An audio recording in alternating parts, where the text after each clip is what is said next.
Bismillahirrahmanirrahim. Alhamdulillah wa salatu wa salam ala rasulillah wa alihi wa sahbihi wa man wala. Welcome everyone to our event tonight. Thank you all for coming out so punctually in the middle of the week to join us and our esteemed guests, Dr. Umar, Faruq, Abdullah, and our brother Ahmed James, Barakah.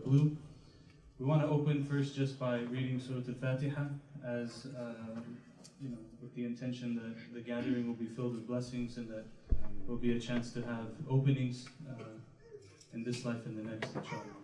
So, Bismillahirrahmanirrahim. Alhamdulillahi Rabbil Alameen. Ar-Rahman Ar-Rahim. Maliki Yawmiddin. Iyyaka na'budu wa iyyaka nasta'in. Ihdinas siratal mustaqim. Siratal ladzina an'amta 'alayhim ghayril maghdubi 'alayhim waladdallin. Bismillah. So, you may have seen throughout there was kind of some shifts in the title. Initially, the title of the event was Islam and the Cultural Imperative, which is a paper that Dr. Umar has written. You can find it online. It's a very important read. I would suggest people do look at that. And then we shifted to spiritual and artistic resistance in times of difficulty or in times of trial. And so, we want to take the opportunity to, in having our esteemed guests to kind of interact with this theme. And some comments may be directly on the topic, some comments might be just in general about the kind of things we're facing as a community. And so we'll work through there. And we'll start off by inviting Barakah up to share some poems and some reflections to begin. And then after that, I'll come back and we'll transition to Dr. Umar. And then after that, we'll have some time for general discussion and Q&A with the audience, inshallah. So, to introduce Barakah, Ahmed James, he said there's no official introduction. And I think that his work will be enough of an introduction, inshallah. We're very honored and very glad to be able to have him here and to be able to bring that element of expression to the conversation. I'm sure many of us would agree that oftentimes when we come together, we might engage something from an intellectual side, we might engage it from a more directly spiritual side, but to be able to bring them both together is really a beautiful opportunity, alhamdulillah. So we'll invite him up. Our experience with one another goes back to, we were just talking about it earlier, to 2008, 2009 in Egypt, actually. And we met in Cairo there, and one of the things we were reflecting upon earlier today, perhaps as a good introduction into your poems, is that a lot of the American brothers, when we were studying there together, we used to get together on Friday nights, Thursday night, to play basketball, of course. And of course the Americans only play basketball with each other, because it's safer that way. And one of the conversations that came up on one of those evenings was, someone said, we couldn't remember who it was, someone said, if it wasn't for hip hop, I never would have found Islam. And a number of people said the same thing. Someone else was like, yeah, I'm the same way, and I'm the same way, and I'm the same way. And so, that was a shared thread, and I think a shared thread for many people. So, Bismillah, we'll hear from him, and then we'll transition to Dr. Umar.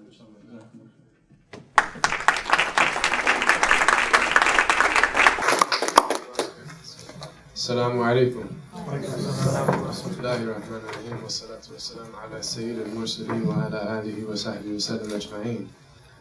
It's good to be here, brothers and sisters, elders, distinguished guests. I'm going to open with a poem. Can everyone hear me all right? This poem is special because it's a call and response. So we're doing this poem together, and your role in this poem is to say Ameen. For those of you who may come from a Judeo-Christian background, Ameen is our version of Amen. So after every line, your job is to say Ameen. You gotta say it from your heart, like you Ameen it. That's why I'm a poet and not a stand-up comedian. May your day be filled with love and light. Ameen. May your wrongs be right. Ameen. May your songs be tight. Ameen. May your words give sight. Ameen. May your nur shine bright. Ameen. May you always be on the righteous side of the fight. Ameen. May your lovers be loyal. May your soil be fertile. Ameen. May your khakis stay creased. May your locks stay oiled. Ameen. May your plans never get foiled. Ameen. May your plot thicken. Ameen. May your chicken be halal. May your style be sufficient. May your soul be free of its prison. May Allah increase you in your vision. May you find everything you've been missing. May you awake for prayer before the sun has risen. When you speak, may your audience listen. May you never feel trapped in the system. May you sire many righteous children who will act on prophetic tradition. May you always have food on your plate. May you learn from every mistake. May you rise above all the hate. And may Allah increase you in your state. May you never pretend that you are what you ain't. May your friends be real and never be fake. May your rent never have to be late. And may your health always be great. May Allah forgive every sin, now and forever if you falter again. And may you always stay close with your kin. And may He make all your enemies friends. May He make reality of your plans. May your present be pleasant. May you have a good end. May your heart be purified of its flaws. And may you act according to the laws that were revealed in the book of Allah. And may He catch you whenever you fall. May the One guide you to the truth. When you doubt, may He show you the proof. May you be like the Ahl Suf, with the wisdom of the elders, the energy of the youth. May He accept your prayers and your fasts, the very first all the way to the last, and remove obstacles that you have. And may you receive everything that you ask. May you never have regret for your past, and receive mercy, not the wrath. And as you travel down your personal path, may you always have a reason to laugh. Ameen. Give yourself a round of applause.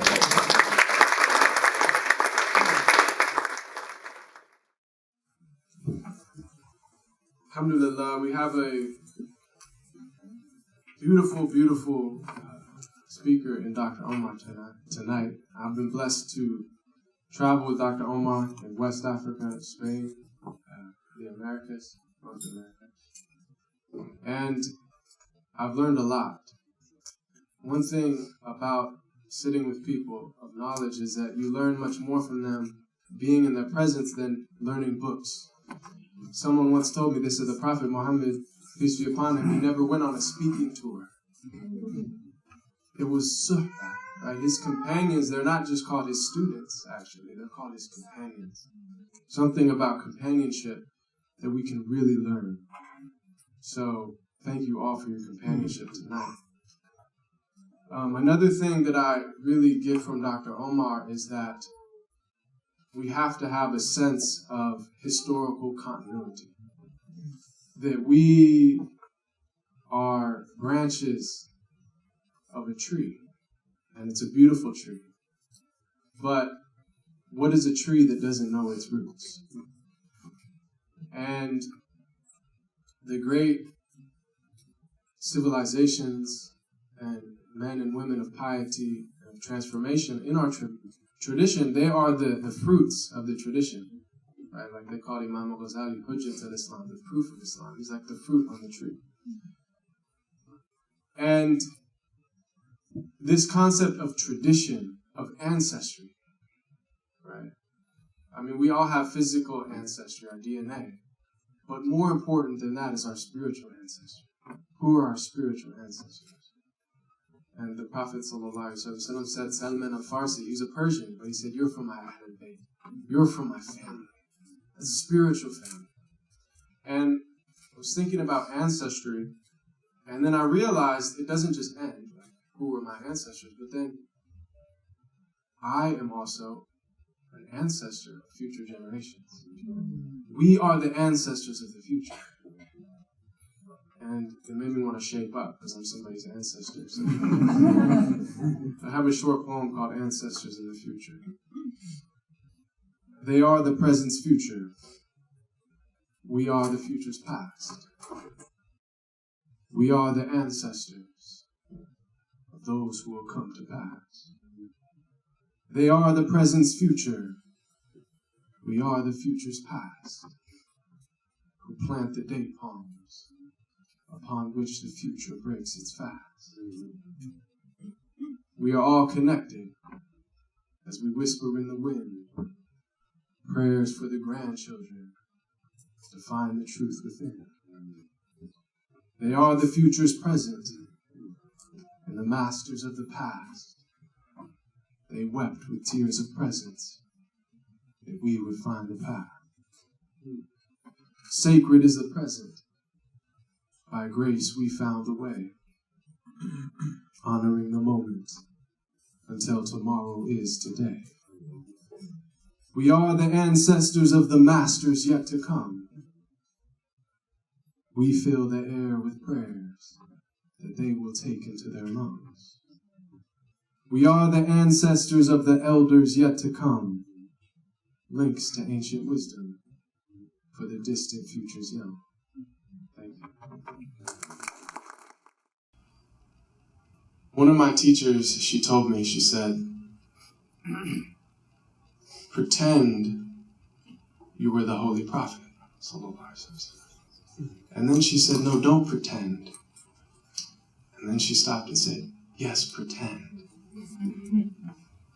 Imagine in each interaction that you have with an individual or with a group, if you're greeted with love or if you're greeted with hatred, what would be his response? Sallallahu alaihi wasallam. And ultimately, she was getting at the point which we all know that that's the point of Sunnah, right? Is what would the Prophet sallallahu alaihi wasallam do in this instance? And of course, we always fall short, but to do our best. And I learned about the Prophet Muhammad through Rakim, through hip-hop, actually. And we were talking about this artistic and spiritual revolution that through hip-hop, it was a kind of artistic revolution which carried on the spiritual revolution that was led by the likes of Malcolm X and Muhammad Ali and many others, and passed it on through those coming of age in the 80s and 90s, so that all these 20 Americans from different backgrounds who are students of knowledge studying at Al-Azhar, they all said, I'm here at Al-Azhar because of hip-hop. And that is the power of art. Sometimes Muslims are not so supportive when you say, my job is to make rap songs.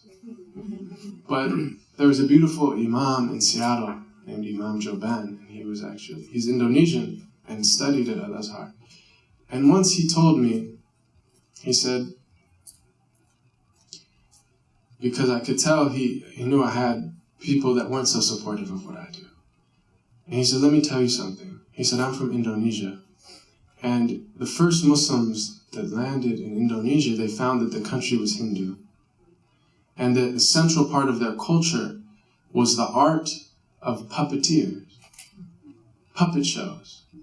And they would tell their sacred stories through these elaborate wooden puppets and puppet shows. And the entire city would gather, and this is how they passed on their tradition. This is their artistic memory of their tradition.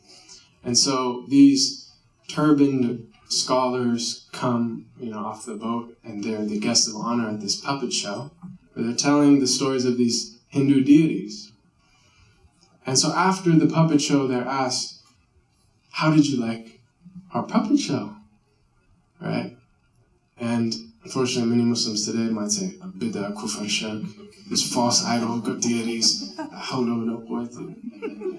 but instead, these were people of hikmah, and they said, we loved your puppet show.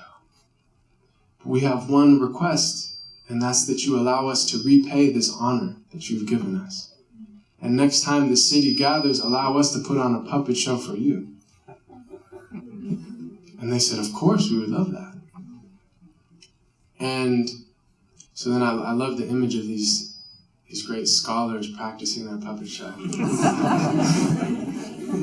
But the next time the city gathered, they got up in front of the entire city, and through puppets, they told the story of the Battle of Badr. And Imam Joban told me, he said, and now my country is the most populous Muslim nation on earth, and it's all because of those men. So you use your art and you speak to your people. So that is an artistic resistance, an artistic transformation.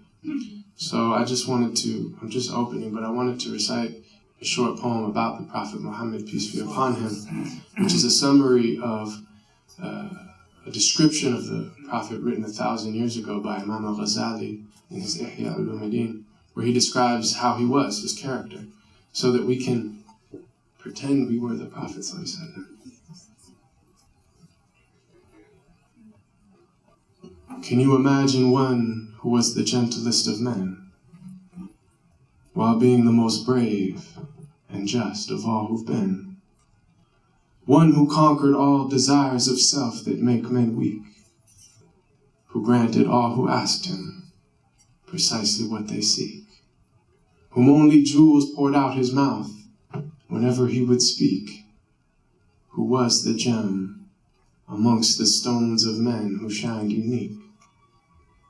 A selflessness and generosity that some would say was merely myth, until they'd seen the lovers of his way, who used to mend his sandals and used to patch his clothes, who used to serve his family whenever he was home, who had a noble shyness, not gazing long upon a face, who honored all he ever met, be they king or be they slave, who always found himself at home the most amongst the poor, who never angered for himself, but only for his Lord, always just, always truthful, conscious of the one, even if it brought discomfort to himself and those he loved. A satiated stomach his whole life was rarely felt, not due to poverty, but preference of others to himself, who knew the time of day by sun and the direction by the stars, who would walk amongst his enemies without a single guard, devoid of any lower self, just humble and serene, eloquent, but not verbose, just precisely what he means, whom all within his company felt light and sacred cheer, and there was not a thing within creation that he feared, who loved to play with children and run races with his wives, who would join the festivities and honor customs of all tribes. When people yelled and lost their cool around him, he was calm, who asked forgiveness for his enemies, even as they did him wrong, who kept a goat he'd milk himself for people in his house, whose wives, when asked about him, said he was the perfect spouse, who never looked down on a pauper or flattered once a prince, but called every soul unto the one without even a flinch. Every single gorgeous trait of character he had, of noble lineage, yet he was the orphan of his clan, one imbued with wisdom and piercing inner sight, yet he was the unlettered one who would neither read nor write. All knowledge and trait of character unflawed were placed inside his very being directly by Allah, the way to salvation and triumph after death, to detachment and joy in life with each and every breath, to walk the righteous path and never falter come what may, and may Allah give us success in following his way. They call him El-Amin, the trustworthy, the honest, and we call him beloved, our master, Muhammad sallallahu alaihi wasallam. Thank you so much.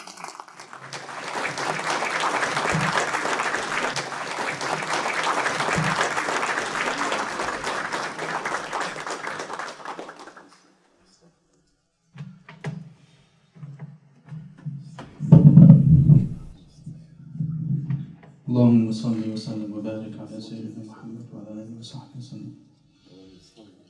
اللهم صل وسلم وبارك على سيدنا محمد. Thank you.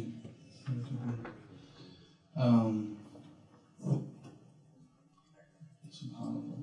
I totally had something I was going to say and I lost it. What a beautiful poem, mashallah. Hafidhukumullah. Allah increase you and bless you. I don't know what's going on with this thing. That's what it was. The poem reminded me, and the feedback on the mic along with the poem reminded me of the statement of Hassan ibn Thabit, radiallahu anhu. Is that?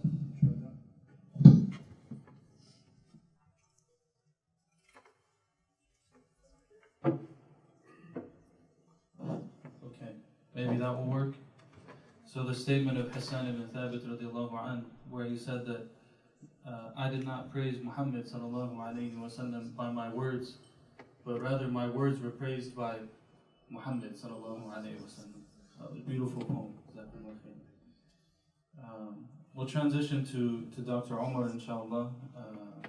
Dr. Umar, I think for most of the people who are here, is not someone who needs an introduction, but by way of just a few words, Dr. Umar Farooq Abdullah is an American Muslim scholar and theologian. He came to Islam in the early years of 1970, if I'm not mistaken, and mashallah completed his PhD in Islamic studies, taught at a number of universities, and then eventually traveled to different countries, landing at some point in what's currently known as Saudi Arabia, the city of Jeddah, and he taught in university there for over 15 years, comparative religion, and then eventually he came back to the United States. He's one of the most prominent and important voices in our American Muslim community, although he might be upset with me for saying that. And so we're going to hear from him on the topic, inshallah, of spiritual resistance in times of trouble or difficulty, and the importance of keeping our hearts firm. That's fine. And the importance of keeping our hearts firm, and what are some of the ways that we can do that. And then after he shares his thoughts, we'll open it up for question and answer from both of them, inshallah.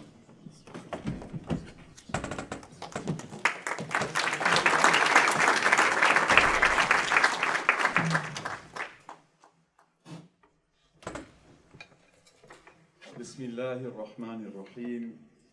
Wa sallallahu ala Sayyidina Muhammadin wa ala alihi wa sahbihi wa sallam.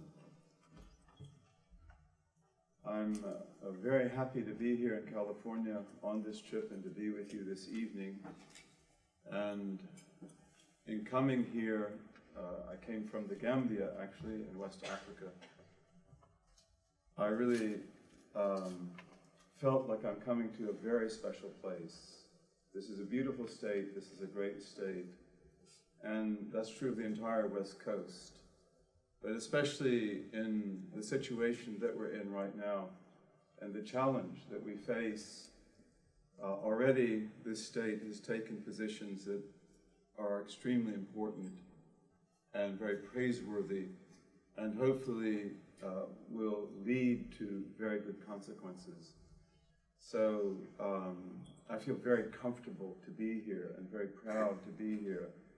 And as we go forward, I hope and pray that what we do as part of the community and as part of the state and part of this nation will be something extremely wise and extremely well thought out and properly done.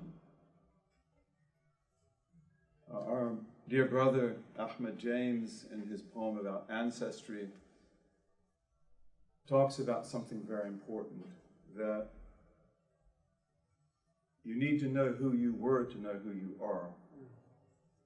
And you must never forget that you are those who will be also, in many cases.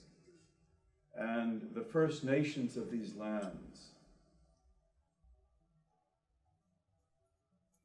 the civilized nations, as they were called at one time, and they really deserve that title. Like many other traditional people, whenever they think about anything they're going to do, then they think about many generations, maybe even as many as 10. Because whatever we do now, it prepares the way or obstructs the way for those who will come after us, who are our own flesh and blood in many cases.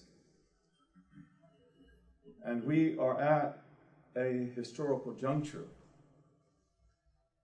that is extremely critical. And there are people at the helm who know nothing about history, who know nothing about themselves, who make rash decisions and put us in a very difficult situation.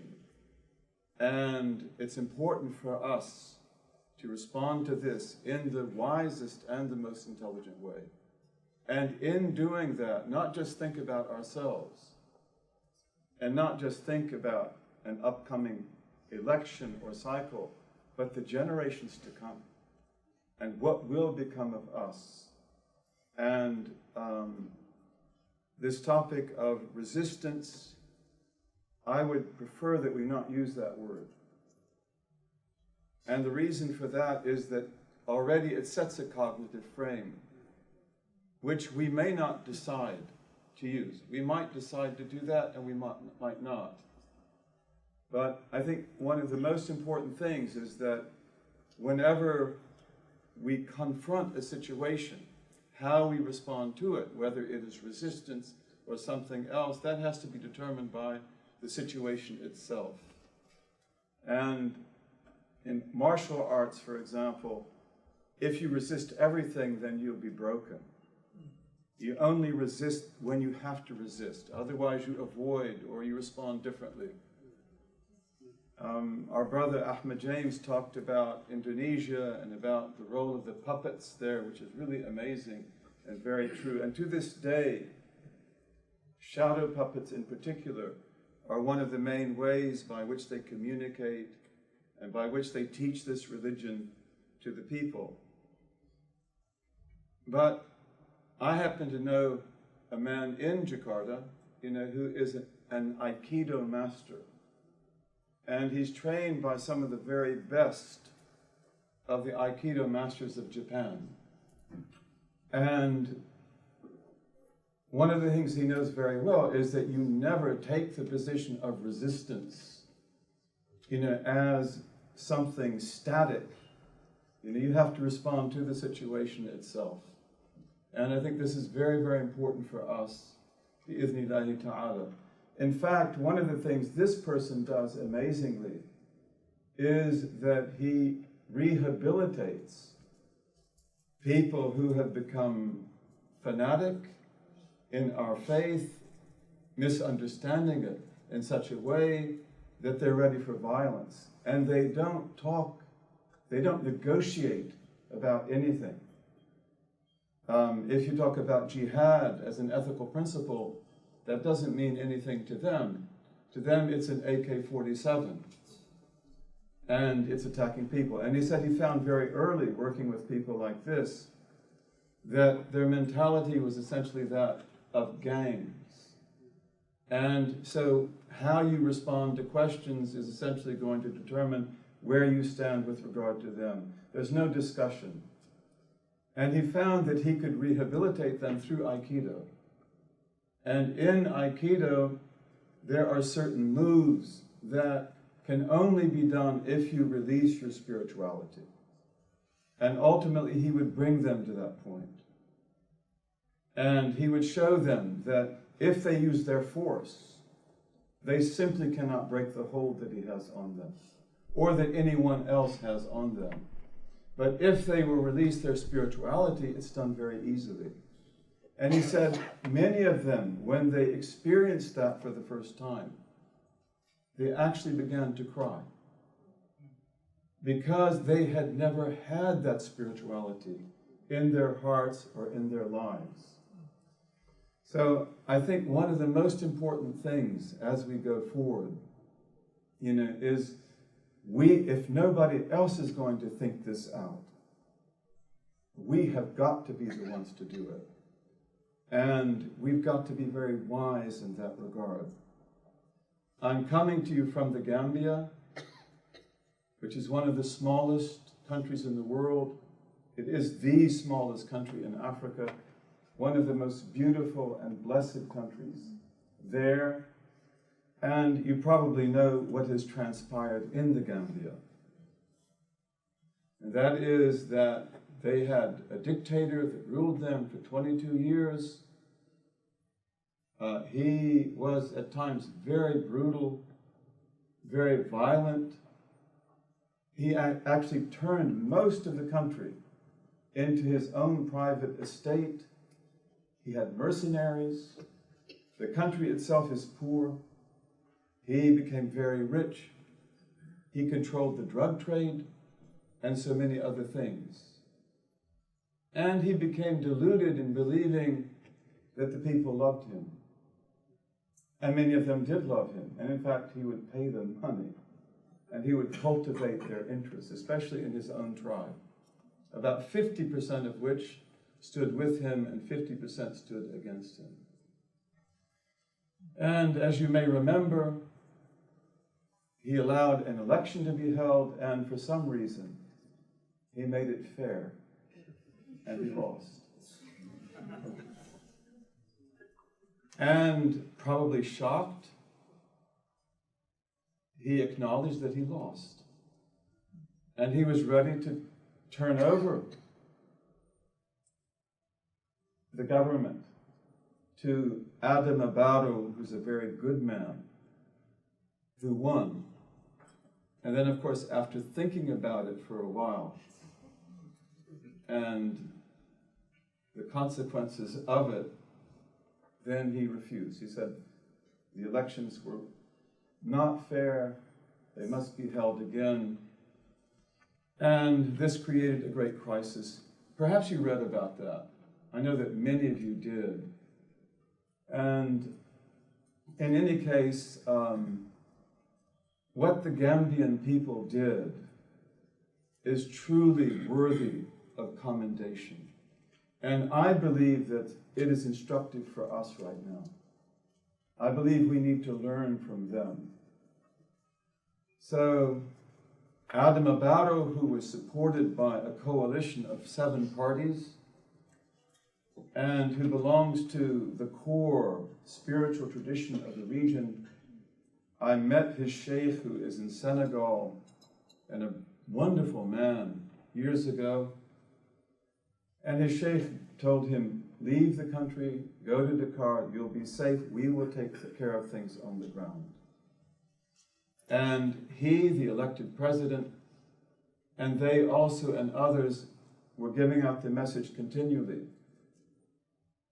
Do not be provoked. Do not undertake independent action, because this tyrant will try to provoke you, and he did. And you have to wait until January the 18th. That's when my term begins. And many of the people were frightened. Many were terrified. And he said, and others said, feel free to leave. In fact, it's probably good if you do leave. Tens of thousands of them went to Senegal that surrounds them. They're the same families, they're the same tribes, they're the same languages. But do nothing, do not resist, do not be provoked. And they listened. And their elders told them that. And one of the beautiful things about West Africa is they do have councils of elders in all villages. And the elders are always women and men. Large numbers of women, large numbers of men. They always listen to the women. The women have something to say. And the deadline comes. Of course, as you probably know, there were negotiations all the time before that. ECOWAS, this coalition of African troops, mostly from Nigeria, from Liberia, from Sierra Leone, and from Ghana. They come together, and they did a very good job, by the way. Very dignified. Very dignified. But the decision was made that he will give up power after January the 18th, whether he likes it or not. And there were all kinds of negotiations, but he would never listen. And people kept intervening. Then, on January the 21st, he still hadn't left. He was actually under house arrest in his palace. He has many palaces. His main palace was there in Banjul, which is the small island capital, or it's actually peninsula capital of the Gambia. And he booby-trapped it. He had mercenaries, and he made it very clear that the first wave of attack, the attackers would all be killed. And they actually had a plan. Some people would be smuggled out. They could get to the river, their boats. They could escape. Probably he would be one of them. Others would go to hospitals, and they would begin fighting from the hospitals. And, the Gambians are not people that would attack hospitals. And it was a very dangerous situation. It was a very critical situation. As January the 21st is about to finish, the ECOWAS troops are about 50 kilometers from his palace. It's very tense. Already reports are coming out that there has been firing, on the palace or other places. Wasn't true. And then there was an intervention from the president of Mauritania, whom I respect very much, and also from the president of Guinea-Conakry, which is a big country to the south. I don't know what they did, but they came in at that last moment, about 30 minutes left, and somehow, by the grace of God, they convinced this man to leave. And of course, he had to take a lot of mercenaries because they wouldn't let him go and leave them. And they took 2 airplanes or 3. They flew down to Guinea-Conakry. There, the mercenaries were very politely detained and arrested in a nice African way. Africans would be very, very polite. He himself then continued on with his mother and with his wife and with a few others. He took $11 million with him, which in the Gambia is like 11 billion. And then essentially in Equatorial Guinea, he was put in prison. So he lives now in a compound, but with a wall so big he can't see over it. And perhaps before long he'll be in international court. But I think this lesson is so important. Talk about nonviolence. Not a bullet was shot. Not a drop of blood was spilled. And it could have been so different. And the Gambia could not have withstood that. And we know great sheikhs that in years past, they might be, there were military checkpoints, for example, and one sheikh in particular, more than once, he would be stopped. They would say, "Oh, you are a descendant of Sheikh Abdul-Qadir al-Jilani. You're a descendant of the Prophet sallallahu alaihi wasallam. Bless our weapons." They bring their guns. Bless our weapons how? So that we never use these guns to kill our people. And this is, of course, the way we should all be, and we are, inshallah. But this was their prayer. They are brave people. They are courageous people. But we will not use our guns to kill the innocent. And this prayer was certainly answered that night. And I say this, because we should learn from this lesson in particular. And we should honor those great people. And this is a reflection of the greatness of West African culture. And the fact that they listen to leaders and they listen to elders. And that is the secret of what happened. They were not provoked. And a wise path was taken. And there are lots of details to that we're not here to go into. In fact, even one of the main Mandinkas who was negotiating with the tyrant, because he knew it's all booby-trapped. So he would put on some traditional talismans that he in fact didn't believe in, but he knew that the dictator did, which according to that belief would protect him from bullets. And he would do that just to affirm that I'm not afraid. So don't think you're going to intimidate me. And then in the end, this happened so beautifully. And may this be a precedent for all of West Africa and for all the world. And may their government succeed. And they have so much talent. They have so many beautiful people. And may that country really come to life as it's never been before in the modern period.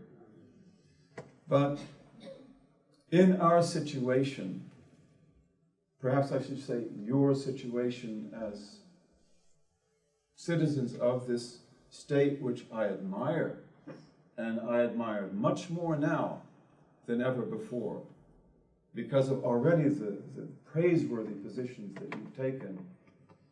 I think what's so important is that you have leaders. We have Dr. Jackson's wife here, Heather. He's certainly one of those leaders. And we have to listen to people like this in other communities. And I don't know much about politics. And especially in the Gambia, I didn't read any news. News is often propaganda, even from the best sources, and it's often wrong. And it's just like, we will do the best we can do, pray to God. You know, but I found it's better not to read the news. And, you know, so I don't know much about the situation here in my own country. You know much more about that than I. But again, my advice to you is that know who your leaders are. Many of you here, from our community, from the Christian community, from the Jewish community, you are such leaders. And may we follow our leadership. This is civilization. And this enables us then to do really intelligent things. Maybe there will be resistance, but maybe there won't be. Again, if I go back to this great Aikido master, some of the moves that he had to learn in Aikido, one in particular, he never knew why he did that. It's a strange move. He showed it to me. I don't understand it.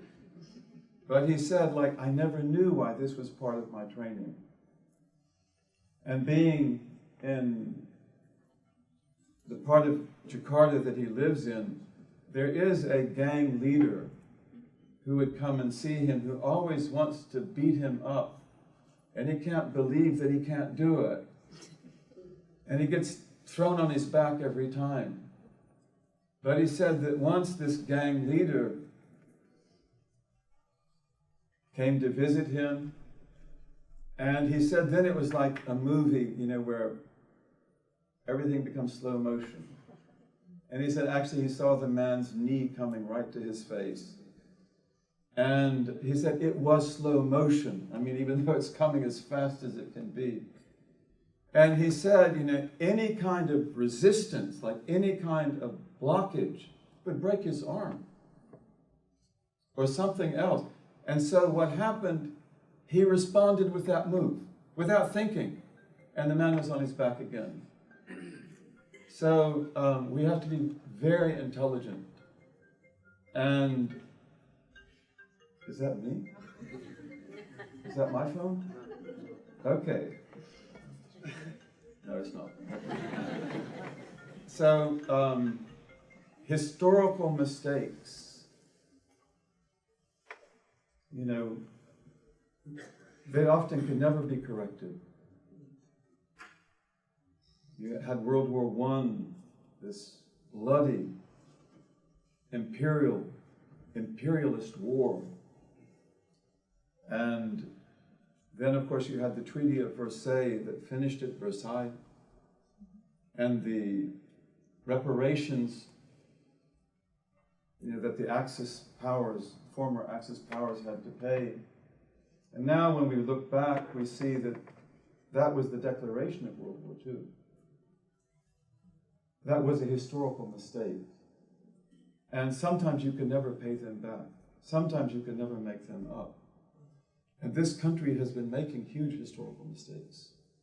The invasion of Iraq. For what? For those nuclear weapons that went there.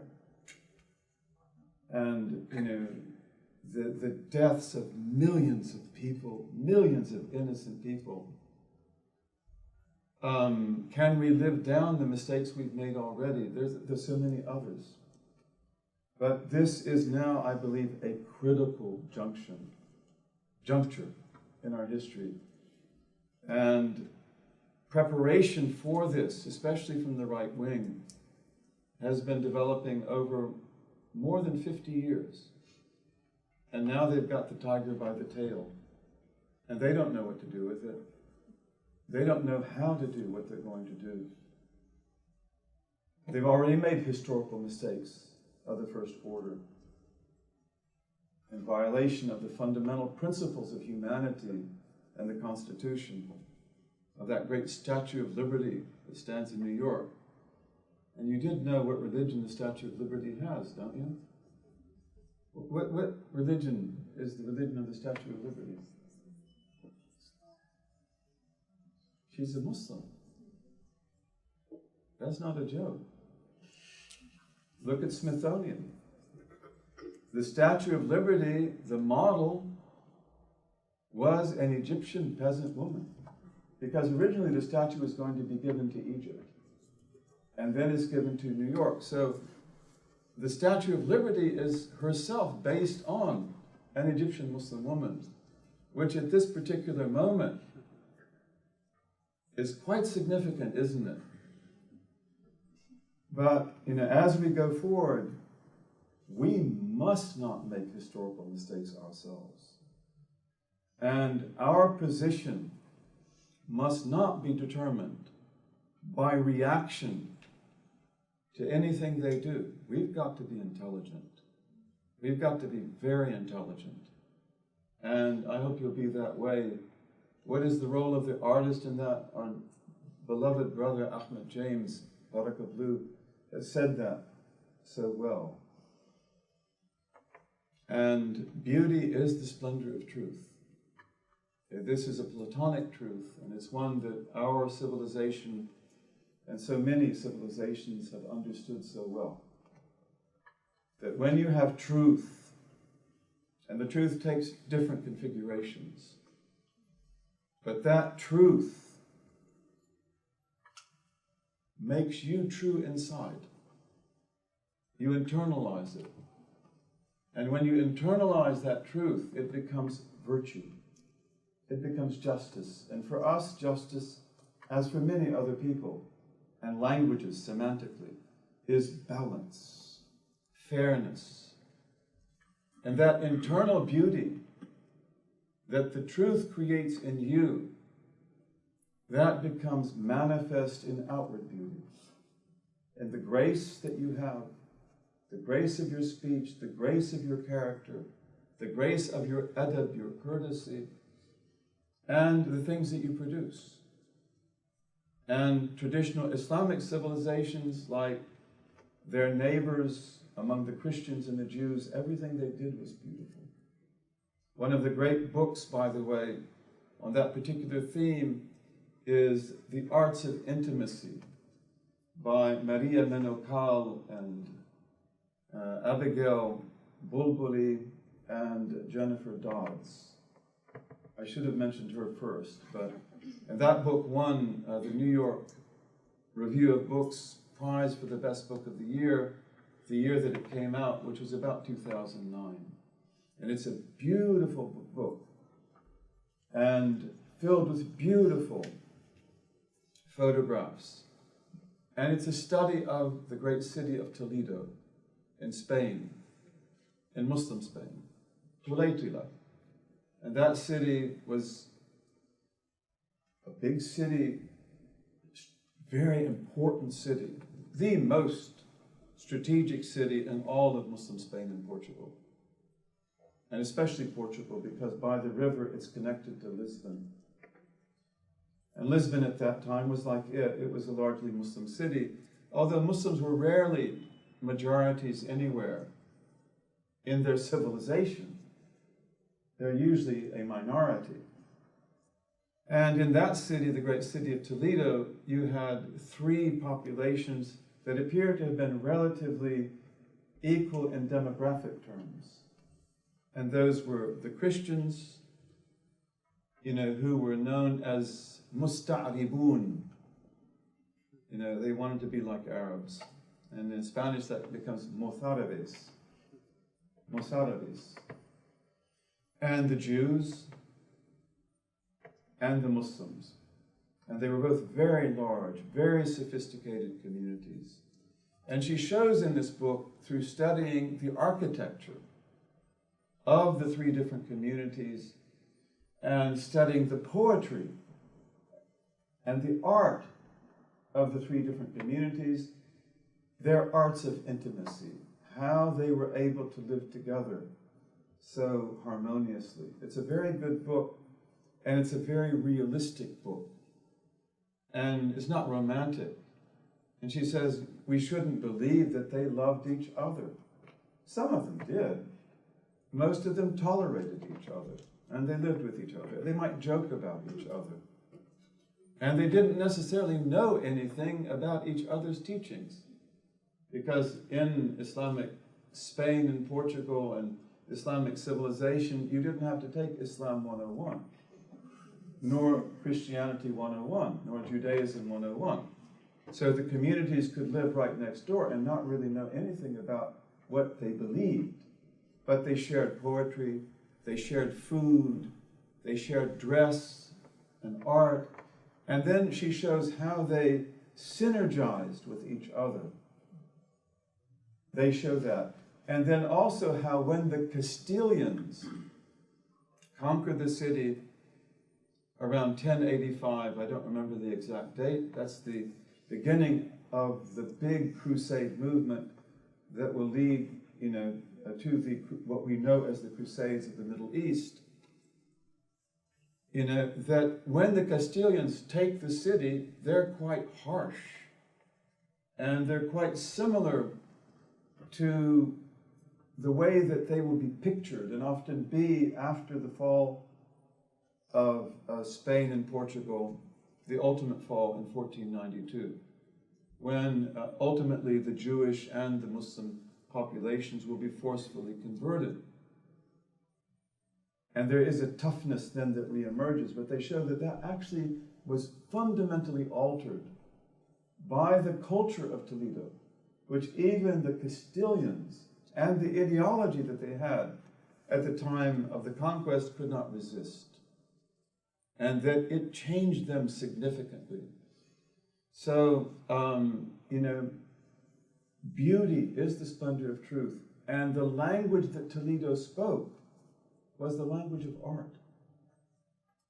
And it wasn't even discursive. It was discursive to a great extent. But in many ways it wasn't, because often the discourse of the Jews was among the Jews, and of the Christians was among the Christians, and among the Muslims was with the Muslims. But the main discourse they had, and perhaps the most positive, was in their art. And their art took in everything, even the food they ate, the clothes they wore, the graces they had. And so beauty is the splendor of truth, and beauty should be our language, and it should be our weapon. And we call upon our beautiful artists like Sidi Ahmed James, and we have other artists here, so many other artists here. But we should all be artists in that sense, especially at this juncture, that speak with grace, speak with beauty. It's always good if we can also speak with a single voice. That, that we have certain intelligent responses to the crises that may likely confront us, And that whether, we are rich or poor, or Muslim, Christian, or Jew, or Hindu, or Buddhist, or secularist, or anything else, that we will have very similar responses, very intelligible responses, to the critical questions. This is all part of leadership. This is all part of thinking it out. And I think that you in this state, and perhaps here in Southern California in particular, you really have a great potential to show what can be done, to turn things around and to do things right. Bi-idhnillahi ta'ala. I'm again very happy to be here. I've never been so happy to be here. In fact, when I left the Gambia, people sent me emails and they said, "You don't know what's waiting for you." And, my baggage was checked through to LA, and I went from the Gambia to Casablanca. And, when you go to the airport there, you have to, get your ticket reissued or your boarding pass, and they have to check your baggage. And I asked the Moroccan woman, will I go through customs in LA or in New York? She said, LA. I said, that's so great. That's so wonderful. And then I got on the plane, I said, but that doesn't make sense. And I said, that can't be true. And I even asked them, I said, I asked the stewards and the stewardesses, like, where do I go through customs? They said, we'll find out when we get there. Which they didn't. And then, of course, I had to go through customs in New York, and I had it all memorized. I am an American citizen. I have identified myself. I would like to speak with your supervisor. I want a lawyer. I feel like I'm being profiled. I rehearsed my lines many times. And alhamdulillah, I got through scot-free. And, and then came to this wonderful state, this wonderful city. But, this is the time for us to do our best. And this is the time for us really to unite in our own communities and among ourselves. This is something that you have been working on for generations. But now may that tree bear fruit. This is critical. And if those among us who do think things out, and again, who, like the civilized nations before us in this land, who are still with us, the First Nations, I don't like to call them Native Americans because they didn't choose to be called Americans. Maybe we did, but they didn't. First Nations is a nice word, and I like civilized nations, as we used to call them. The Choctaw, the Cherokee, the Chickasaw, the Iroquois. These were civilized nations, they really were. Thomas Jefferson said, we learn more from the Iroquois than we learned from the Greeks and the Romans. They knew how to negotiate. And like the Africans, they usually had bicameral government, in which you have a body of mothers. They're the ones who elect the chief. Men don't do that. They're the ones who declare war, if it has to be declared. You don't leave that up to the men. And you have also, and they make peace. And then you have a body of warriors, of men. And in any case, as we learn from the civilized nations that are here with us and were here before us, let's plan for 10 generations ahead. Let's keep our eyes on the ball. And may we also not be blinded by one crisis from many others. Because right now, we do have a big challenge in front of us, without any question. And, I was recently in Canada for the RIS, Reviving the Islamic Spirit, which is one of the very best Islamic conferences in the world. And there we had a great night of honor for Muhammad Ali this incredible human being. You know, but, you know, I forgot what I was going to say. RIS, honored Muhammad Ali, RIS. And what did I say before that? It must not have been worth much. Great challenges, but not being blinded by one challenge. Yeah, I'm sorry. So when I was there, I had the opportunity to sit next to a great Canadian, John Rolls Saul. I always get his name confused. I'm very sorry about that. Saul is his last name. And I was able to sit next to him, and then he gave a very beautiful speech. And he said in that you know, we should expect the next 10 years to be very difficult, to be very challenging. I don't know about things like that. But when a person like him says that, I take that very seriously. And, you know, civilizations are measured by their response to challenges. Challenge and response. So this is the time again for us to be the best we can possibly be. And maybe in that process, we will come together in such a way that we can never be put apart again. And God bless you all. Wassalamu alaikum.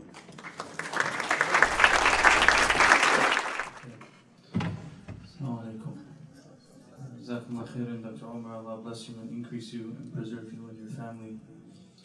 And give you a long life and good, inshallah, and give you even more increased strength than you already have, inshallah. Before we transition into the question and answer, I was asked to say a little bit about the organization that invited you to this event, the Majlis. And my wife is going to get upset with me because it's going to be like last time for any of you who were here last time. It was so bad last time that the person who was editing the tape decided to cut my my piece out. You know, alhamdulillah. So the Majlis was basically started on the idea that the concept of the desire to nurture and cultivate community spaces wherein people can live and learn Islam. Based on the traditional sources of the faith, with recognition of the challenges of our particular context, and with emphasis on 4 areas: on education, on spiritual refinement, on service, and on fellowship.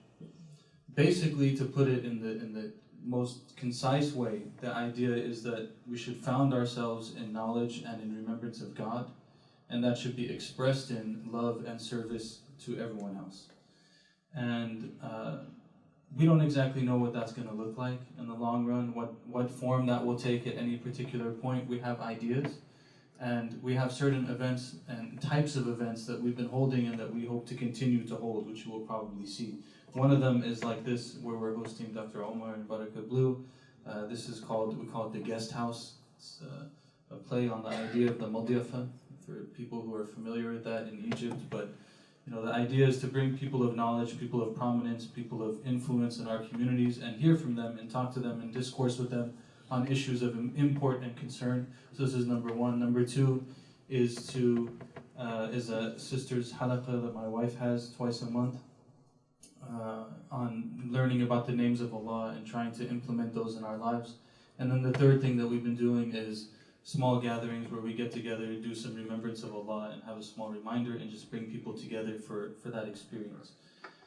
Where it will go, we will see, inshallah. But that's what the donation forms are on their table, and that's where we're hoping to go.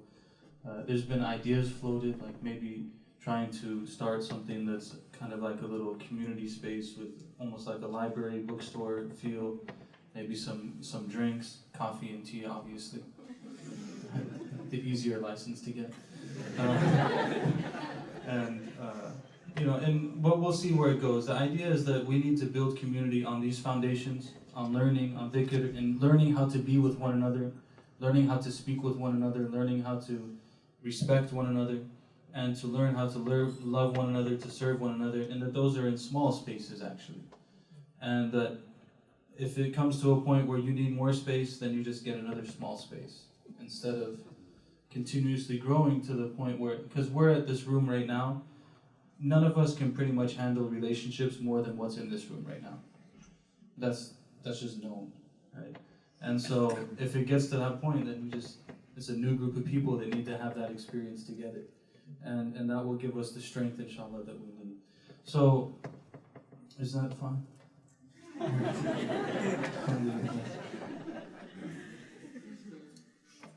So, we're gonna move on to question and answer. Yeah.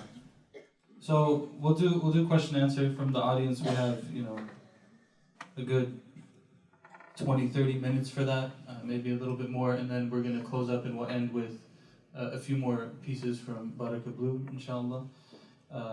I don't really think I need to preface how we should ask questions and stuff like that. Inshallah, everyone's got that under control. Let's just try to keep it relatively related to the general theme for me.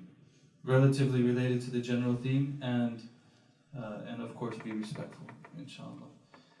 If we're not going to pass the mic around to everyone who has a question, so when you have a question, just raise your voice, inshallah, we'll be able to hear.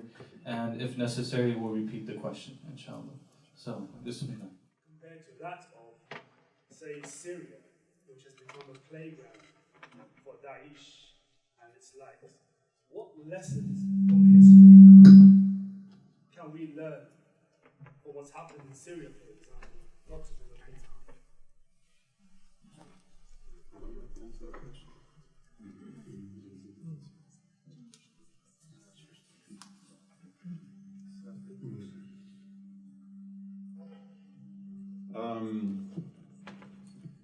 They say it's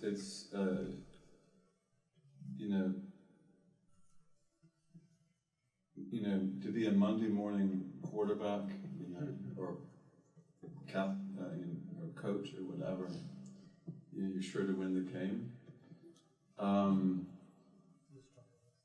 These horrific events that have transpired, and of course Syria is the bleeding sore, and it's so tragic. And unfortunately, there's so many other issues like that as well. Genocide in Burma. The Rohingya Muslims who live on the coast of southern Burma, Burmese coast, especially from about the middle west to Bangladesh. They've been there for a long time, thousands of years. They are facing classical, systematic state genocide. They've been facing that now for a long time. There are great books written about that. Aziz Ibrahim, who's a friend of ours, has a very careful study. Who cares? Who cares?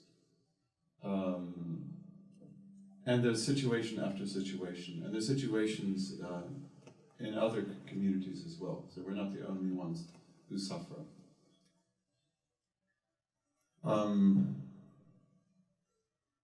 Perhaps it's the same lesson in some ways, because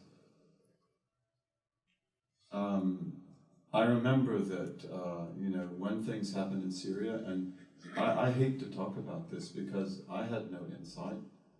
I contributed nothing. I don't want to blame anyone. I don't want to blame the people on the street, and I don't want to blame other people. But I did write a book about Syria in 1982. It came out in 1984.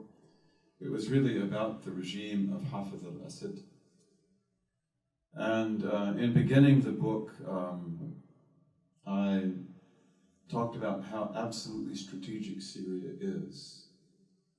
That geopolitically it is part of the puzzle, which is more fundamental than anything else. So that although Egypt is an extremely important country, but Syria is the missing piece of the puzzle.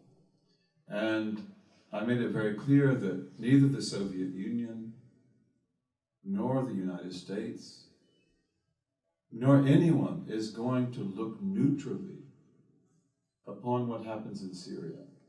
And of course, when the intoxicating events were happening of what was called the Arab Spring, and what do we want to call it now?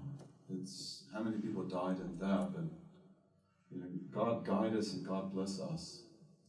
But when things happened in Syria, and the Syrians felt that if the Egyptians can do it, we can do it too. And I had nothing intelligent to say at the time. But again, sometimes I think of my book and the fact that you are not like Egypt. You are not even like Iraq. And to think that you will be able to do this, because not being cynical, but even with the great Egyptian people and what they did and what they of course wanted to do, and God bless them, it was also the fact that Western powers let them do it, and even encouraged that there not be bloodshed. So, is that going to happen in the case of Syria? And I'd have to tell myself, I never thought about this responsibly at the time, but that probably won't be the case. And then we've seen what's happened and what's still happening. And all I can say is pray and help.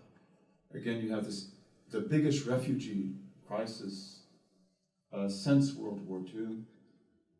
The solution to that's very easy. Remove the regime of Assad and get something there that's human. But who's going to do that? Who do we expect to do that? And, so I think again the lesson, maybe it's the same thing, that we need to have leadership. We need to consult. أَمْرُهُمْ شُورَى بَيْنَهُمْ. Their affair, the believers, is to consult among themselves. We need to be able to follow our leaders. And again, I don't want to talk about anybody on one side or the other in Syria. I don't have the right to do that. But, don't be impulsive, and don't be compulsive, and don't be provoked. I mean, how can you expect that of people who've lived under tyranny for so long? But again, one of the things the Senegalese were saying, about the Gambian people, is we need to learn from you.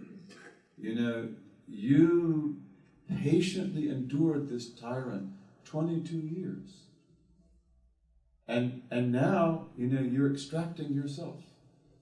And so, at least in one of the basic principles of Islamic law, always distinguish between what you have control over and what you do not have control over.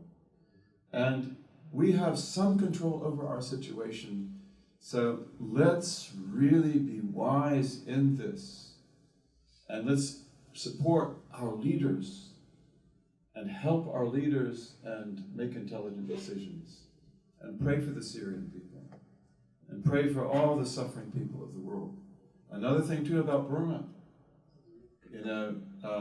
a Burmese male who is able to extricate himself from the genocide is very likely to end up as a slave on a fishing ship in the China Sea or the Indian Ocean. Did you know there are ships like that? And I know this, I know it from Malaysia. There's ships like that from very, very sound sources. He's working almost 20 hours a day, being whipped like a slave. If he dies, he's thrown overboard. That's what will happen to a male. What happens to a woman?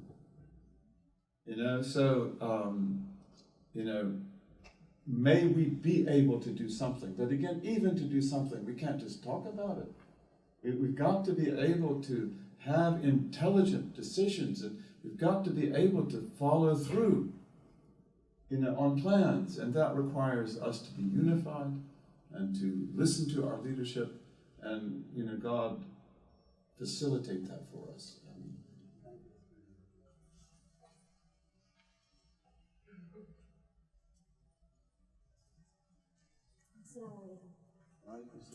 I had the incredible honor of being at an event that you were speaking at on Saturday, and a very bright woman, an interfaith friend, had made the point, to your wonderful point, that we shouldn't necessarily use the word resistance, that perhaps it's better for us to show people what Muslims are for versus what we are against. And so to both of you, my question is, in what ways would it be most beneficial, and how can we get the message across in a unified way what we are for instead of just what we are against? And we're very happy to see you again, Danielle. And I'm going to make him answer.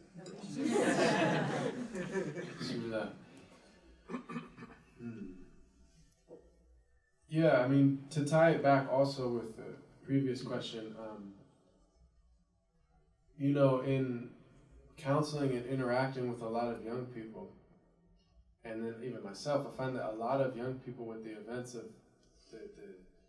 the troubles in the world, and then the election cycle, and consuming all of this through social media, that a lot of people are deeply affected, naturally, understandably so.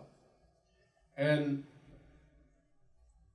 you know, I was stepping back and thinking, throughout human history, if you live in a village or a city, the only time you would experience a great tragedy is if it happened in your village or your city. Or maybe someone from the next village flees and then you experience it secondhand.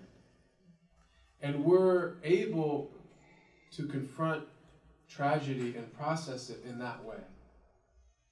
But we're not actually created to experience 24-hour trauma, tragedy, every suffering that happens to any of the 7 billion human beings on earth immediately coming into our feed. Live stream, so we actually are hearing it and seeing it. And it's just too much, I think, actually. I mean, I think it's like the mental or even spiritual equivalent of, imagine as hunter-gatherers what we ate, right, natural food, and then eating constantly Twinkies and Oreos, right? It has terrible effects on the human body, as we see. So many Americans, unfortunately. But similarly, I think this constant diet of negativity actually truly harms and can have irreversible damage to the heart and the psyche. And so I've really tried to, in my own life and speaking to others, it really helped me to understand that we have to separate between our sphere of concern and our sphere of influence. That I believe, as the pure-hearted, beautiful people in this room, everyone here wants good and peace for every human being on earth. But that's our sphere of concern. But our sphere of influence, because we're not politicians, because we're not world leaders, because we're not, you know, federal agents, except for the undercovers in the room, right? We don't have a huge influence. It's just our friends and our family and our neighbors and our coworkers. And I realized in this, the Trump election and all I got so caught up in that I realized I was neglecting being present with my niece who's 1 year old and looking my father in his eyes and caring for my mother. And then what is all my self-righteous activism online really doing if I'm neglecting the very things that I'm called to take care of? And that doesn't mean I'm neglecting to care about what's going on in the world, but if we're able to make that distinction between sphere of concern and sphere of influence, and pray for our concern, and we forget that we have a real influence on the people around us, right? The people that are married, you know, you can make your spouse's life a living hell or a living paradise, right? We sometimes forget how much of an influence we have on the people around us. So, and that's empowering too, because we're not asked, right? You know, and what was the story of, when they came to destroy the Kaaba, and the Prophet was it his grandfather that said, the Lord of the Kaaba will protect that. I'm the Lord of these camels. In other words, I'll leave that in God's hands. It's out of our hands, certain things. And that doesn't mean we don't care or we're callous but to distinguish our sphere of concern, our sphere of influence. Me, I'm an artist. So I'm not a scholar or these other things, but what I can do, what I try to do, is listen and engage with my teachers and my elders and community members, and then use my art in a way that is healing, even on a small level. And, one of my teachers said, art is the means by which the deepest truths of a religion are articulated to the masses. Because very few people will be great theologians or philosophers or metaphysicians, right? And ever have been in human history. But in every society, the poetry and the art and the architecture and the song allowed people to taste those deep, deep realities.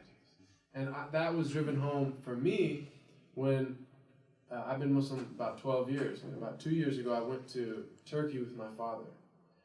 And for 10 years, I've been telling him all about Islam. But the moment that I stood with him in the Blue Mosque, and it was so vast, and it was so, right, Jalal, this majesty, but also Jamal, this subtle beauty in tile work and calligraphy and the way the light enters. And there were just a few people in there praying or meditating or in silent contemplation. And standing shoulder to shoulder with my father, I knew in that moment he understood more about what Islam was than all the 10 years of me speaking about it. And that's what art can do. That's architecture. It can allow someone to taste and experience another tradition's sacred reality. So those are just the thoughts. That's a very good question. I won't ask you what you think we should be for, although I probably should. I know that you probably have a very good answer. That's so important. And,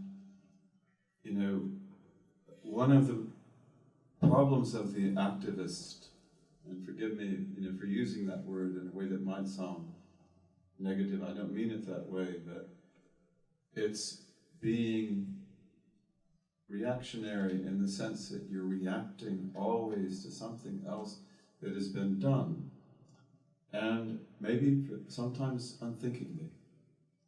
And by reacting, then you become bound to that thing that you're reacting to. And this is why, for example, in intellectual discourse, you don't want to just be talking about the bad things that are said about you. We do need to respond to the falsehoods that are said. But when we become preoccupied with that, we actually affirm those positions. We sort of set them in concrete. So it's very important to get beyond and over. And I'd like to say two things here. I want to tell you a story, which is true. And, there's an author that I love very much, Jacques Ellul, spell it E-L-L-U-L. Many of you know who he is. He's one of the great thinkers of the 20th century. He has many books. He is a Christian. He believed in God. He also is part of the French resistance, and therefore the French love him. Very brave man. But among the many books he wrote are The Technological Society. And I think that's required study in our time. Whether he's correct on that or not, we've got to read that book. And Propaganda. That's the second book. And he will argue that the technological society, which requires massification, is always a propaganda society, whether it is in the West or the East.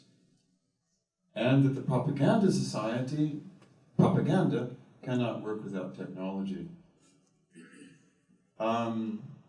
those books I think are very, very important for us. But in this society in which propaganda works in so many interesting ways, it's interesting the stories were not told. And as our brother Barakah Blue was saying, the news feed we get sometimes always negative. And why does it have to be that way? For example, in Black Hawk Down, I'm sure that most of you have seen the movie. What is the true story in Black Hawk Down? That the American soldiers were actually saved by the Pakistani brigade and the Malay brigade. And you can go and look at military journals from the United States military and see how they praise the Pakistanis in particular. So why wasn't that in the movie? That's actually what happened. And it would have changed the picture, wouldn't it? We weren't told that story. But there's another story, and I know about this, by direct information of the people involved. And that is that in one of the great horrible civil wars of West Africa, I believe it is Sierra Leone, I don't remember exactly, the United Nations was there. It was really, really horrible. India was one of the nations in the United Nations, that was helping. The Indians took over 40 casualties, and they decided to pull out. And when they pulled out, the United Nations asked Pakistan to come in their place, and Pakistan did. And I have the honor of knowing the Pakistani Chief of Staff, who's a great man, who was in charge of operations at that time. And they sent their soldiers, and they told the commanding officer that you have 1 month to acclimatize, which in military language means, to check out the situation. Soldiers like the Pakistani soldiers were among the best in the world. They don't need to be acclimatized, they're already ready to go. But it means check out the situation carefully. And the officer communicated back, and he said, I want to go directly to the rebels, directly to the problem area. And this is, again, very good to be for and not against. Okay, like you're going to go fight them, you're going to go resist them. You just got there. And he said also, I need a special weapon. You have to send it to me immediately. Think about what that special weapon was. Was it AK-47s? They had those already. What was it? But in the meantime, they noticed, the Pakistanis, that their rations were 3 times as much as they could eat. And that if they took a chicken bone and threw it on the ground, that a child would come and get it to eat it. So the people are starving. So they said, one thing is that we will give away 2/3 of our rations. And that became their policy. And then they need the special weapon. What was it? Soccer balls. And this is a true story. Why wasn't this in the news feed? And they immediately sent them lots and lots of soccer balls. And wherever the brigade went on its way to that critical area, they were giving away soccer balls to children. Soccer was being played everywhere. The children were all playing soccer everywhere. When they got there, the rebel leader himself came to the battalion leader and said, you are my general. You see how beautiful that is? Being for something, not against something. And he said, you're free to move wherever you want to go. Your soldiers will not be targeted. I mean, this is brilliance, isn't it? And this is the way we've got to think. And this requires really intelligent people like you to think these things out. And you've got to follow our leaders in this. And in fact, this general, who's the head of the chief of staff, he said, no, he said, I don't want you to do this. The man said, no, I've got to do it right now. And he said, well, you're on the ground, you know, go. And then the British, when they heard word of this, they asked the general, could you facilitate elections? Because the rebels adamantly refused to have elections. And Then, speaking to the rebel leader on another occasion, he said, "Do you think it would be possible to have elections in a year?" And what was the response of the rebel leader? 6 months. And that was the end of the crisis. You know, I mean, why aren't things like this reported? The news does not have to all be bad. And these things teach us about being proactive in a good way. And, you know, in the Judeo-Christian tradition, love your neighbor. We have that also. Love your neighbor. And love your enemy as well. And we must love our neighbors. This is very important. Whether we agree with them or not, we must love our neighbors. And we must actually love our enemies. In fact, I know in the Gambia, there were great sheikhs who were telling people what to pray for. And they said, pray that God forgives everybody. Because we cannot have revenge now. The worst. And maybe there will be facilitation. And our blessed Prophet, peace be upon him, we know from an authentic tradition and others, but one that's very well known, that his companions, at a very desperate time, told him, curse the idolaters. And what did he say? I was not sent as a curser. I was not sent as a curser. I was sent as a freely given mercy. And when we read in our own tradition, we are told in our own tradition, beware of cursing your enemy. Our Prophet didn't do it. Peace be upon him. And if you do it, what are you actually doing? You're saying, God, make my enemy worse. God, make my enemy more evil. You'll pay the price. So even from a pragmatic standpoint, you know, it's good to try to diffuse the situation. And I don't know the political realities that you know. I don't read the news anyway. I don't listen to it very much. Unless I have to. That's my backwardness. You know, but, you know, I think the more we can diffuse the problems, the more that we can be tolerant and graceful and generous in understanding people we may not like at all.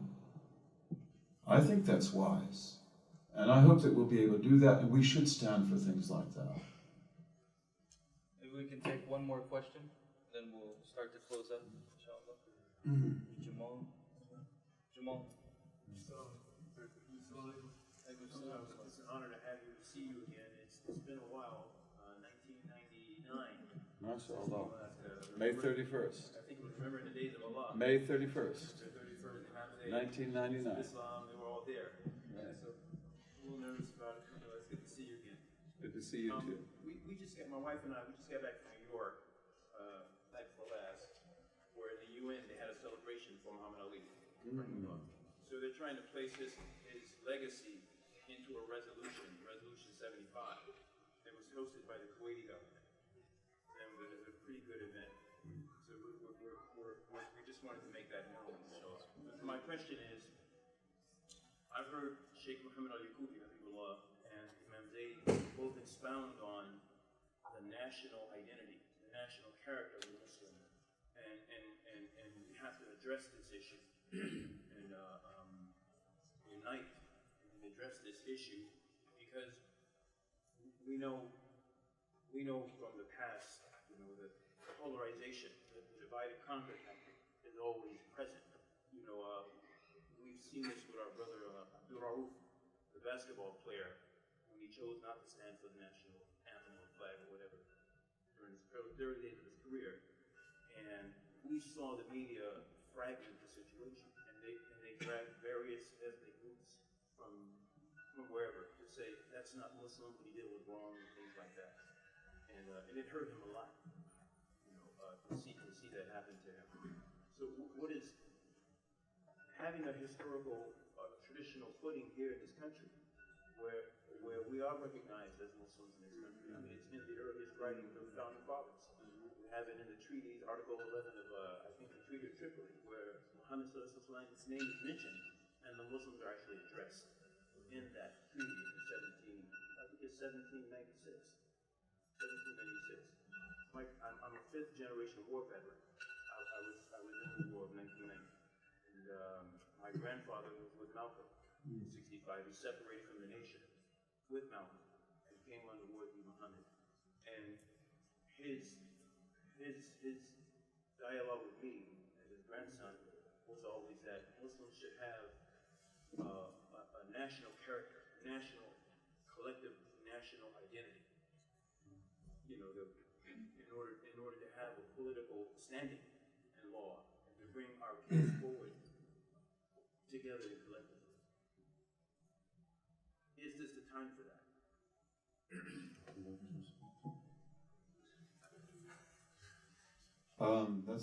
And I'm very happy to see you. I saw you getting ready to come in. I said, come in. I'm very, and you know,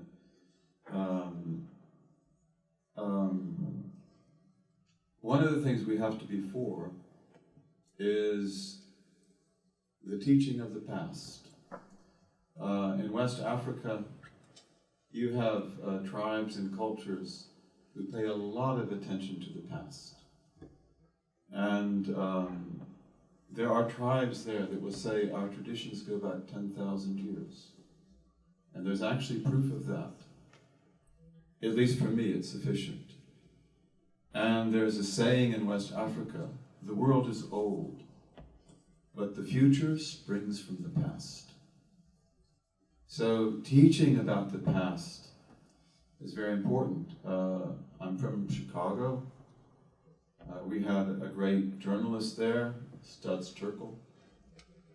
And he used to say that our nation suffers from Alzheimer's disease. And it is the total ignorance of history. We don't know what happened yesterday. And with regard to us as Muslims in this great land, we have a deeply rooted history. And we need to tell that because history always affects the status quo. What were you and who are you really, and what will you be and what will we be together? And especially in the climate today and the negative propaganda today, it's very important to do that. And I'm not going to tell you about roots of Islam in America. It's one of my favorite topics. I could talk to you until midnight, and I could show you some beautiful prezzies. But let's just take a few examples. Like our beloved brother mentioned the founding fathers. One of the first converts to Islam in this country is John Bethune English, valedictorian of Harvard University. He was part of the Marines. The Marines used to be the only armed forces of the United States.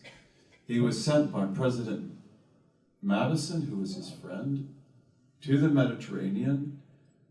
In Egypt, he actually became a Muslim. He resigned from the Marines when he did that. And on the best of terms, he mastered Arabic and Turkish. Turkish was, at that time, the administrative language of Egypt. And his Turkish was so good, they thought he was an Ottoman. And he became an amazing Muslim. And Thomas Jefferson knew him, Madison, Adams. Adams then sent him in a special delegation to Istanbul, to Constantinople, to tell the Sultan of Turkey that Muslims will be welcomed in this land, just like Christians and Jews and others. The first immigrant that I know about, and I mean by that, immigrant by free will. A lot of Africans were coming from the very beginning, about 15 to 30% of whom were Muslims. They didn't come of their own choice. But the first free will immigrant, was a Dutch Muslim from Morocco. He's known as Anthony van Saleh, Anthony of Saleh. He's a big man. His father was Murad Rais, who's a very famous corsair, Dutch corsair. Very famous. He was the president of the Republic of Saleh in Morocco. And he comes to New Amsterdam, New York, Dutch New York, in about 1630. He was probably about 6'4", very strong. He was swarthy, he was dark. His mother was a Moor. She's called a Morisca. And he was very wealthy. He owned Wall Street. It didn't have a stock market in those days. It had a wall. It was where the city ended. And he was so wealthy. He was a major loaner of money. He had some very bad habits, very bad temper. He would point loaded guns in people's faces. But those people were slave drivers, mistreating their slaves, as the story appears. And once he committed the crime of protecting and concealing a Quaker in his house, and that didn't appeal to the Calvinist leadership of New York, the Dutch leadership. They wanted to get him out of the city. He appealed to the Dutch West Indies Company, which controlled the city, and they said, yes, you can leave Manhattan and go to Brooklyn. And so he founds Brooklyn, which was called Turk's Island. Ultimately, he owned almost all of Long Island. He spoke Arabic perfectly and Dutch.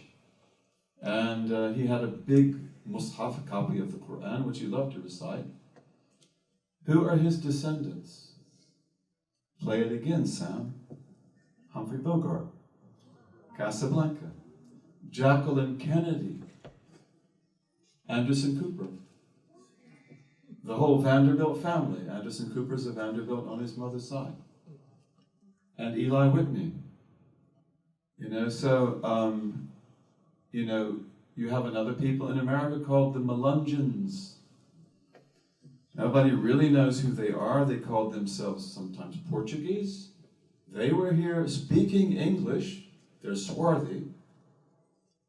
Before the English came, and before the Scots and others settled in Tennessee, in North Carolina, parts of Virginia, and they were called Mecca Indians. They're not Indians because they don't speak an Indian language, and they don't dance Indian dances and so forth. The Melungeons. And they were called Mecca Indians because they would bow towards Mecca. This is what is said in early sources. And they probably have, Muslim roots. We don't know for sure. They trace themselves back to Roanoke. And I wrote a paper about this, Turks, Moors, and Moriscos in colonial America. And who's a descendant of the Melungeons? Elvis Presley. Clark, who? Marlon Brando. Well, I don't know. I trust you, Clark Gable. Abraham Lincoln. Tom Hanks. Nancy Hanks, who is the mother of Abraham Lincoln. That's how he comes by it. So we do have some roots here. The Statue of Liberty. Okay, she's ours and yours. But it's so important and then of course you've got these incredible African Americans, with their roots.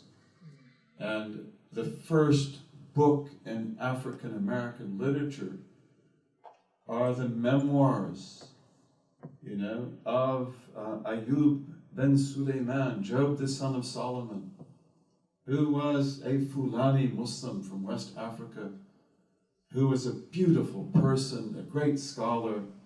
Oglethorpe, who's one of the founders of the state of Georgia, helped to free him. And he went back to West Africa, but he developed a very close tie to the Crown of England. He helped Sales to translate the Quran, and then he went back home. He was a beautiful person, but this is the first piece of African American literature, written by a man who knew Job, the son of Solomon's father, because he had been in West Africa and he had been taken captive by a tribe, and Job's father set him free. And by chance he happened to find Job in, I believe it was Maryland, I might have the state wrong, and he decided to undertake to free him, and Oglethorpe came into that and others. But we have a story to tell. And it's more important to tell that story now than ever before. Because this affects identity. Who are we? And we are people. We're not foreigners here. We are not foreigners here. And so, may we be able to communicate. Again, our artists are so important in this because you know how to sing the song, how to play the act, how to present the story. We've got to communicate. And that is an obligation of the first order. And, may we really come to life now. One of our great sheikhs, Sheikh Abdul-Qadir al-Jilani, may God be pleased with him, he says, "La tahrabu min al-bala." Do not flee from affliction. You won't be able to. And, do not, flee from the test. He says, "As-sabru ma'a al-bala asasu kulli khair." To have patience in the face of affliction is the foundation of all good. The foundation of prophecy, messengerhood, the knowledge of God, the love of God. We do believe, that we are here to be tested by God. And often it is the test that really shows who you are. This is also a Judeo-Christian belief. So whatever's coming our way, may we be ready for it. And may we rise to that challenge, and may it bring out the very best in us. We've got to be patient. We've got to be patient. We've got to do our work right.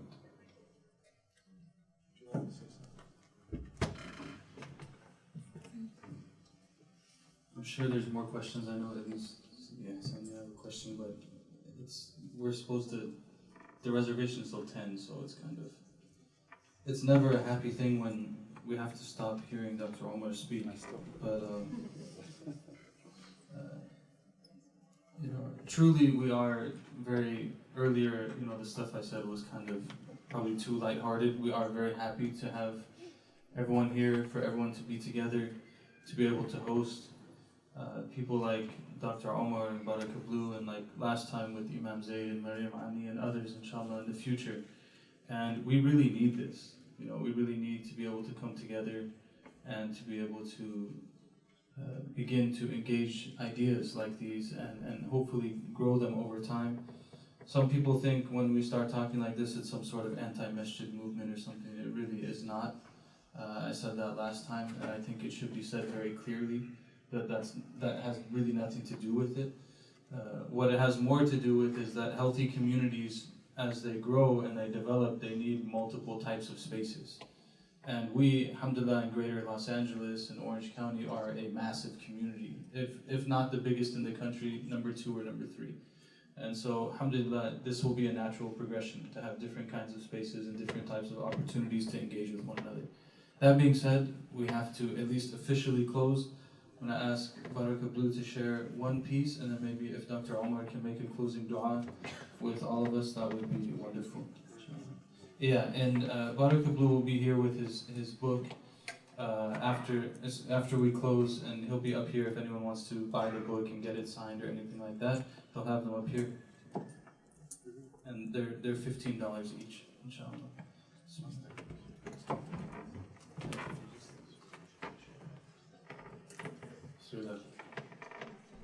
Dr. Omar mentioned that there were specific tribes in the Americas as well as in Africa that the men couldn't go to war unless the women, the mothers, said okay.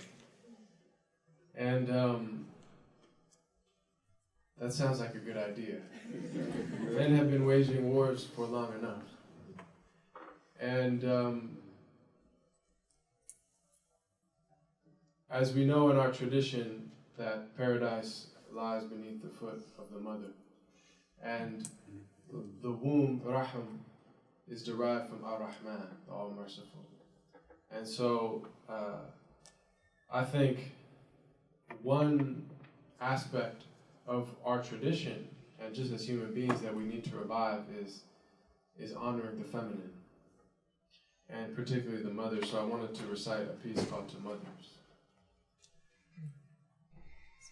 To those mothers who buttered sandwiches and lit love's lanterns when sweet dreams turned to nightmares, and cloaked us in radiant safety net bear hugs under covers, and sacrificed many a night's sleep like a coat over a puddle so our pillows stay dry, and evaporated tears when we would cry, and smiled at the clouds till they bowed gracefully to a blue sky. To those mothers who allowed faces to hide in pant legs when we were shy, from strangers or neighbors or distant family members who just came to say hi, and who explained with true amazement the transformation of a caterpillar to a butterfly. To those mothers who peanut buttered sandwiches and read books over and over again until she could noose Dr. Seuss. But when that please, mommy, please, eyes plead, mouth squeeze, chubby cheeks, gap teeth, her heart melts and she reads just one more time. And those words become sweet in her mouth because that warm ball of innocent trust in her curls up on her shoulder, and she knows no sound sweeter than hearing him breathe. And when the breathing gets deep, she looks deep into that glowing innocence, and her heart weeps with overwhelming mercy. For she is accessing the feeling nearest to God a human being can experience: love, unconditional mercy, compassionate love. True, selfless, gentle, nurturing, life-giving, soul-cleansing, spirit-raising love. For those mothers who buttered sandwiches and taught young boys in a society so sick and deprived of love to love.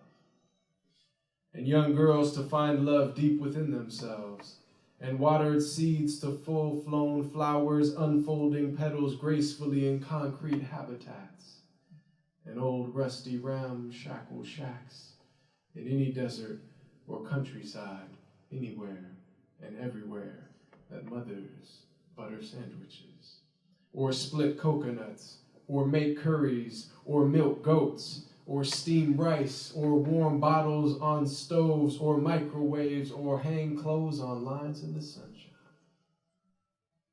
This is for those mothers who raise children to be lovers and let youngins hog all the covers, and go to sleep last making school lunches, and wake up first making breakfast and assembling outfits, who struggle and strain and bear the pain and don't complain, but smile.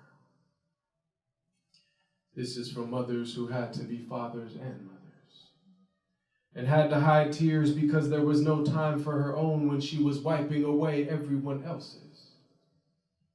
This is for mothers who never knew selfish, and never felt they deserved a congratulations, or a celebration, or a high station, or a standing ovation. But you do, all of you. And this is for mothers who bore abuse, both physical and mental, from men who had mothers too, who raised them like you, but forgot what you taught. And this is my pledge: I will not forget. For every woman is a potential mother, and is a daughter who was an innocent ball of trust, who was held by a mother who peanut buttered sandwiches if she was lucky. And if not, all the more reason to treat her like a mother would treat her who loved her in peanut butter sandwiches. And this is for my mother, the one I owe love to, because you are the one I know love through. You are the closest thing I've ever known to purity, to sincere, overwhelming, overpowering, unconditional love and mercy overflowing from your heart through your eyes when you look at me. Everything good in me is from you. And it is such an understatement to say, but it is the most powerful thing mere language can convey. I love you. And I love you all. Thank you very much.